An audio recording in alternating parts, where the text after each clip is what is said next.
6월 3일 수요 온라인 새벽 예배 가운데 참여하신 여러분들 주의 이름을 환영하며 축복합니다. 요즘 날씨가 너무 좋죠. 그래서 퇴근한 이후에 집에서 아이들과 함께 집 주변에 있는 산책로를 산책하다 보면 파릇파릇하게 올라와 있는 잔디들, 그리고 청명하게 개어 있는 하늘들, 그리고 풀들과 이름 모를 여러 가지 꽃들이 피어 있는 모습 보면서 참 감사하다라는 생각들이 종종 들더라고요. 사랑 성도 여러분, 조금 힘들지만 어렵지만 하나님께서 우리를 오늘 피었다 지는 들풀조차도 먹이고 입히시는, 하늘 날아다니는 새조차도 먹이시고 입히시는 그 하나님, 그 하나님에 감사할 수 있는 여러분 되셨으면 좋겠습니다. 우리 함께 같이 기도 드리심으로 수요 온라인 새벽 예배 하나님께 올려드릴까요? 참 감사하신 아버지 하나님, 우리는 삶의 분주함으로 인하여서 주변을 바라보기보다는 우리가 나아가야 될 목표점을 향하여서 끊임없이 달려나가고 있는, 그래서 주변에 있는 감사할 거리들, 주변에 고마워해야 될 것들 살펴보지 못하고 늘 가지지 못함에 불평하였던 우리인 것을 고백합니다. 우리 삶의 작은 하나하나 가운데도 감사함으로 오늘 하루를 시작할 수 있는 당신의 귀한 백성들 될 수 있도록 도와주시옵소서. 감사드립니다. 예수 그리스도의 이름으로 기도드렸습니다. 아멘. 이 아침 함께 보신 말씀 고린도전서 1장 18절부터 31절에 있는 말씀, 우리 성경을 펴셔서 고린도전서 1장 18절부터 31절에 있는 말씀 우리 함께 같이 합독할까요? 18절에 있는 말씀입니다. 십자가의 도가 멸망하는 자들에게는 미련한 것이요 구원을 받는 우리에게는 하나님의 능력이라. 기록된 바 내가 지혜 있는 자들의 지혜를 멸하고 총명한 자들의 총명을 폐하리라 하였으니 지혜 있는 자가 어디 있느냐? 선비가 어디 있느냐? 이 세대의 변론가가 어디 있느냐? 하나님께서 이 세상의 지혜를 미련하게 하신 것이 아니냐? 하나님의 지혜에 있어서는 이 세상이 자기 지혜로 하나님을 알지 못하므로 하나님께서 전도에 미련한 것으로 믿는 자들을 구원하시기를 기뻐하셨도다.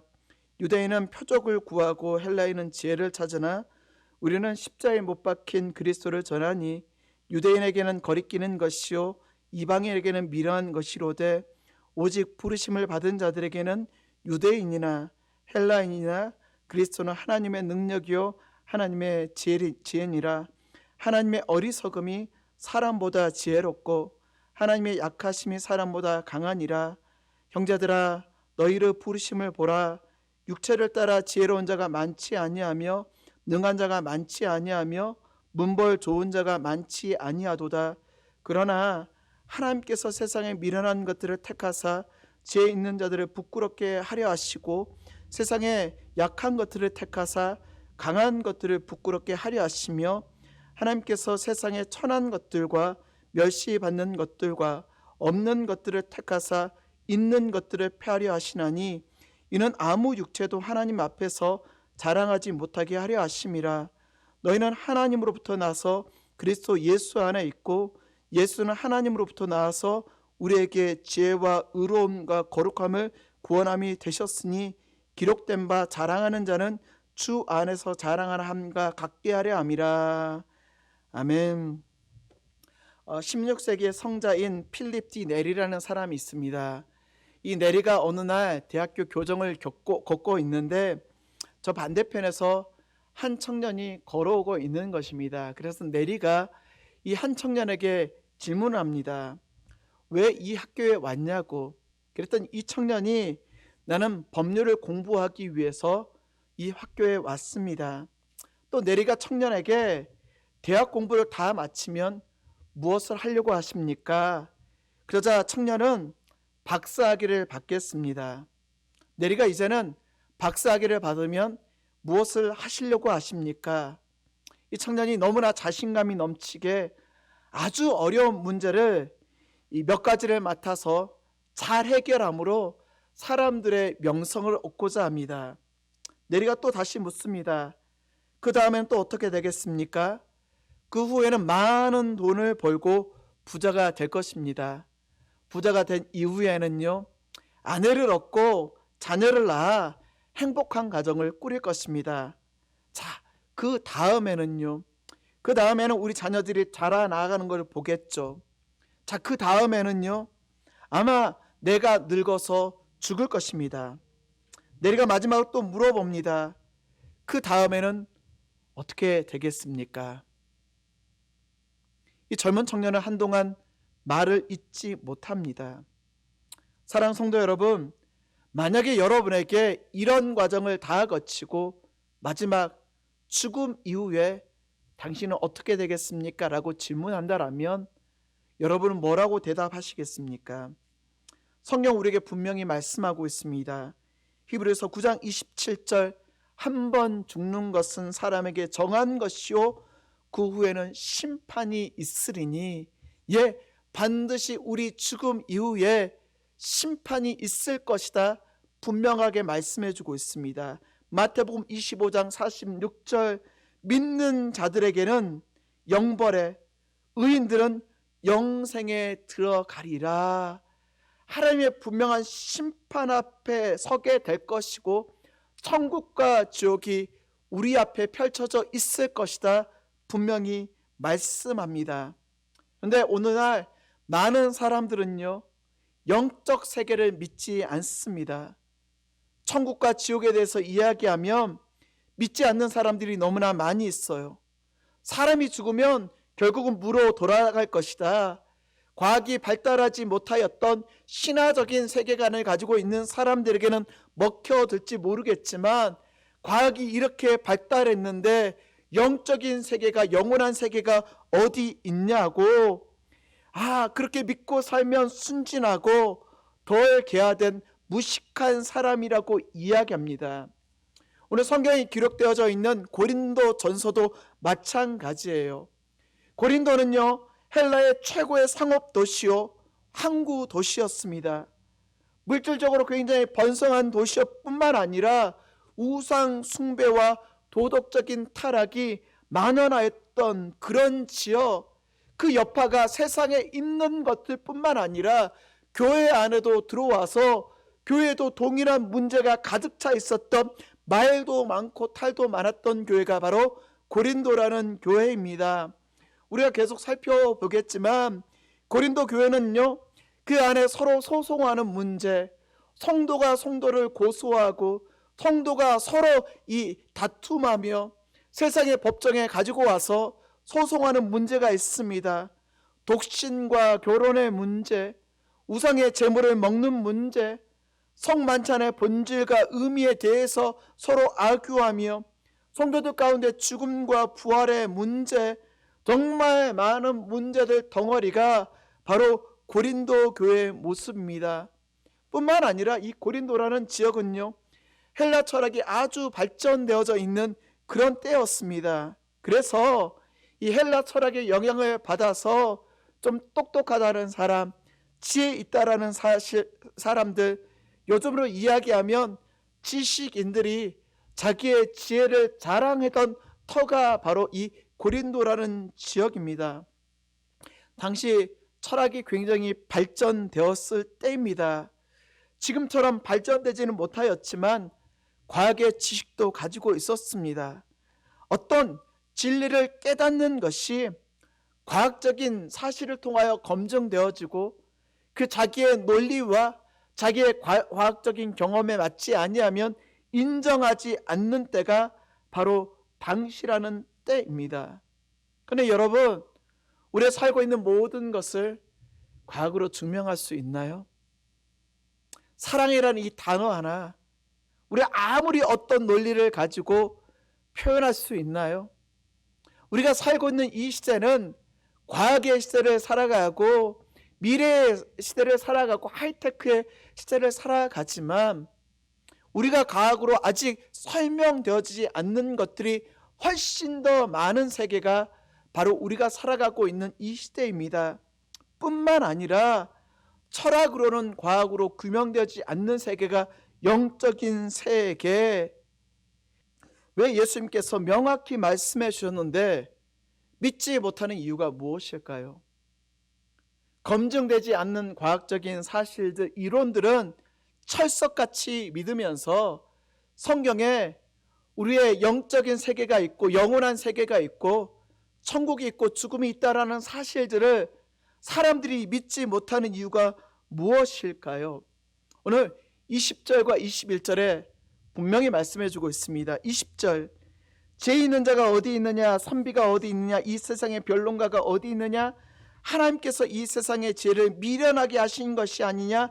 21절, 하나님의 지혜에 있어서는 이 세상이 자기 지혜로 하나님을 알지 못하므로, 이 세상의 지혜를 가지고는 하나님을 알 수 없대요. 이 말은 하나님께서 우리에게 지혜를 주시고 명철을 주시고 그것들을 깨닫게 하여 주심으로 말미암아 우리가 영원한 세계, 영적인 세계를 알 수 있는데, 우리가 가지고 있는 지혜와 지식과 철학과 과학과 모든 것을 다 한다 할지라도 하나님에 대해서 알 수 없다라는 것입니다. 오늘 19절 말씀 보면 지혜라고 나오는데, 이 지혜라는 말은 소피아, 이 소피아라는 말에서 이 등장해서 신의 시오, 사물을 분별하는 능력, 그러니까 소피아, 신의 시오, 이 말은 인간의 지혜로 하나님을 알지 못하도록 하게 했다라는 것입니다.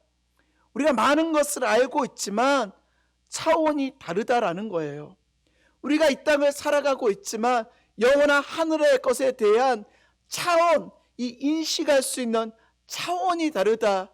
이 땅을 살아가고 있는 우리가 영원한 세계에 대해서 알아가고 싶고 연구하고 찾아가고 싶지만 우리는 도저히 찾아갈 수 없는 존재, 하나님이신 그분이 우리에게 주셔야지만이 우리는 알 수 있는 격이 다른 존재, 차원이 다른 존재라는 것입니다.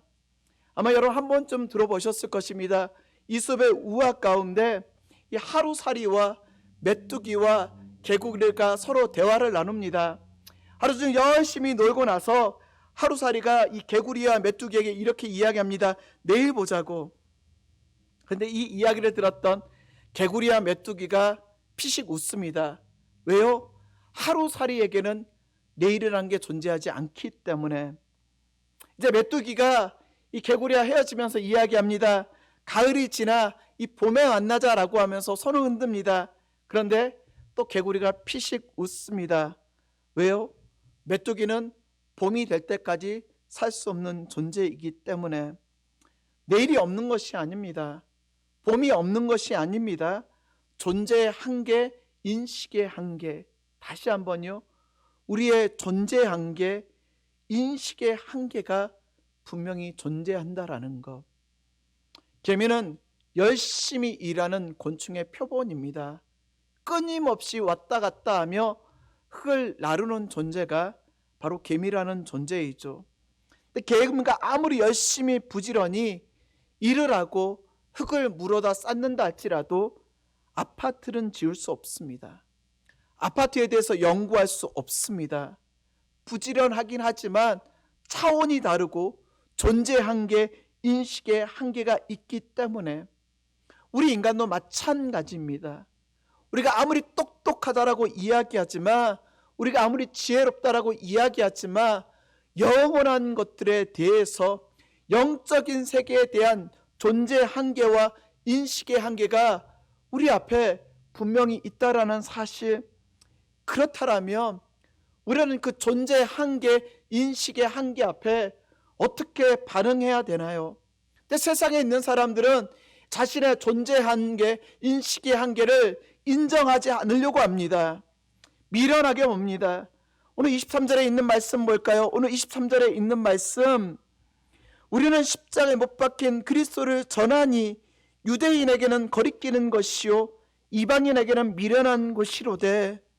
유대인들은요, 십자가에 못 박히신 예수 그리스도가 계심에도 불구하고 인정하고 싶지 않아요. 왜요?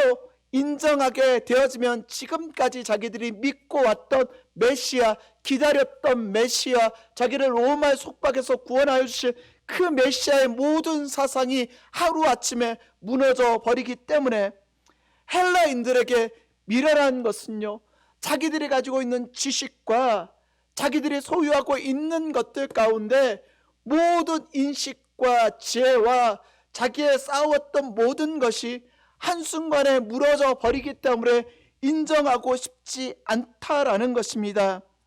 자, 그렇다면 우리가 이런 존재 한계, 인식의 한계를 가지고 있는 우리가 하나님에 대해서 어떻게 알 수가 있을까요? 중요한 것은요, 하나님께서 우리에게 알려주셨다라는 사실입니다. 어떻게? 21절 중간에 보면은 하나님께서 전도에 미련한 것으로 믿는 자들을 구원하시기를 기뻐하시도다. 이 전도, 케르그마, 우리에게 케르그마는요, 예고하다, 선포하다, 큰 선포, 큰 포고, 한 사람이 마치 한 소리를 들고 여보세요 라고 하며 외치는 것과 같이 우리에게 일방적으로 선포하여 주심으로, 여러분, 누군가 길거리에서 소리를 지르는데 내가 듣고 싶지 않다라고 해서 안 듣는가요? 우리가 길을 막지 않는 이상 그 큰 소리는 들릴 수밖에 없습니다. 케르그마, 복음은요, 우리에게 선포되어지는 것입니다. 우리가 듣든지 않든지 간에 일방적으로 우리에게 선포하여 주심으로 말미암아 예수 그리스도에 대해서, 어떤 예수 그리스도, 23절 십자가에 못 박힌 예수 그리스도. 사랑 성도 여러분, 영원한 세계, 영적인 세계는 십자가에 못 박혀 돌아가신 그 예수 그리스도의 케르그마 복음으로 말미암아 우리가 구원을 받은 것입니다. 우리의 노력과 우리의 열심으로 하는 것이 아니라 바로 우리에게 일방적으로 선포하여 주신 케르그마 복음으로 말미암아 우리가 구원을 받는 것. 사랑하는 성도 여러분, 십자가에 달려 돌아가신 그 예수 그리스도가 나의 안에 있음을, 내 안에 여전히 생명력 있게 움직이시고 생명력 있게 역사하시고 생명력 있게 우리의 삶 가운데 활동하심으로 말미암아 감사할 수 있는 저와 여러분 되셨으면 좋겠습니다. 우리가 어떻게 십자가의 도를 알 수 있습니까? 우리 능력으로 하나님에 대해서 어떻게 알아갈 수 있습니까? 영적인 세계에 대해서 우리가 어떻게 알 수가 있습니까? 21절 하반절 말씀 보면요, 하나님께서 전도에 미련한 것으로 믿는 자들을 구원하시기를 기뻐하셨도다. 이 전도라는 말은 헬라어로 케르그마라고 이야기하는데, 이 케르그마는 예고하다, 선포하다, 넓은 선포, 큰 선포, 외치다. 복음이라는 것은요, 케르그마, 외치는 것입니다. 여러분, 어떤 한 사람이 거리에서 손을 이렇게 대고 소리를 질렀을 때 길을 가지고 막지 않는 이상 누구나 들을 수 있는 소리가 케르그마, 누구에게나 선포되어지는 이야기가 케르그마, 이게 바로 복음이라는 것입니다. 자, 그렇다면 이 복음의 내용이 무엇일까요? 23절 십자가에 못 박힌 그리스도를 전하니, 케르그마, 이 복음의 말씀은 바로 예수 그리스도, 우리 인간의 지혜로는 하나님에 대해서 알아갈 수 없는 존재이지만 그 하나님에 대해서 케르그마 선포하여 주심으로 말미암아 우리 안에 영혼의 세계, 영적인 세계를 알 수 있는 길을 우리에게 열어주셨다라는 사실. 사랑하는 성도 여러분, 저는 여러분이 정말 감사할 수 있는 여러분 되셨으면 좋겠습니다. 여러분 안에 복음이 살아있고 예수 그리스도 십자가에 달려 돌아가신 그 예수 그리스도가 내 안에 생명력 있게 지금도 움직이고 지금도 역사하고 계심에 감사할 수 있는 여러분 되셨으면 좋겠어요. 그 예수 그리스도의 십자가 우리에게 있다라는 의미가 무엇입니까? 먼저 첫째는요, 구원의 능력이 내 안에 있다라는 것입니다.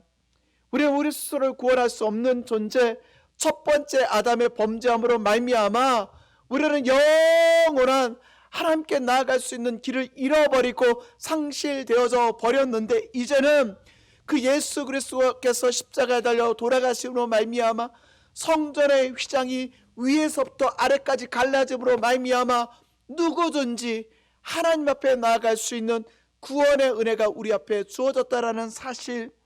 둘째, 십자가는 화목케 하는 능력입니다. 사람과 사람과의 관계가 화목되어질 뿐만 아니라 하나님과 우리와의 관계가 화목되어졌다.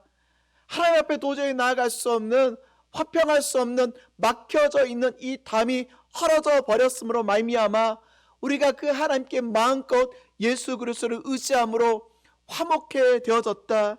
또한 사람과 사람 사이에, 창조물과 창조물들 사이 가운데 유대인이나 이방인이나 종이나 자유자나 부자나 가난한 자나 권력 있는 자나 비천한 자나 남자나 여자나 가릴 것 없이 그리스도 안에서 한 형제 한 자매됨으로 말미암아 화목해 되어졌다. 셋째, 십자가는 치료의 능력이 있습니다. 우리의 육신의 병을 고쳐줄 뿐만 아니라 우리의 영혼에 치유하는 능력, 이사야서 53장 5절에 있는 말씀, 그가 찔림은 우리의 허물 때문이요 그가 상함은 우리의 죄악 때문이라. 그가 징계를 받음으로 우리는 평화를 누리고 그가 채찍에 맞음으로 우리는 나음을 받았도다. 십자가의 능력으로 말미암아 우리 안에 참된 치유함이 있음을 오늘도 감사할 수 있는 저 여러분 되셨으면 좋겠습니다. 우리는요, 우리 스스로의 능력을 가지고 하나님 앞에 나아갈 수 없는 존재입니다. 그러나 그분이 먼저 우리에게 손을 내밀어 주시고 밝은 빛을 비춰주시는 것과 같이 영혼의 세계를 우리에게 비춰주심으로 말미암아 우리 하나님의 은혜로 구원받은 백성입니다. 이 구원받은 백성으로 그 하나님을 자랑해야 되지 않겠습니까?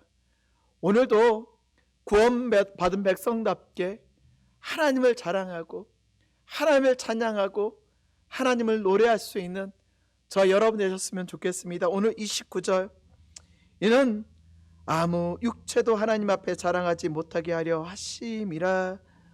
오직 그분 한 분, 그분으로 인하여 구원받음에 감사하고 거저주신 은혜에 감사하며 그분만 자랑하는 여러분 되셨으면 좋겠습니다. 우리 함께 같이 기도할까요? 참 고마우신 아버지 하나님, 우리 인간이 지혜롭다라고 이야기하지만 요즘에 일어나는 사건들을 바라보며 우리가 하나님의 은혜가 아니면 한순간도 살아갈 수 없는 존재인 것을 늘 고백하고 깨닫게 되어집니다.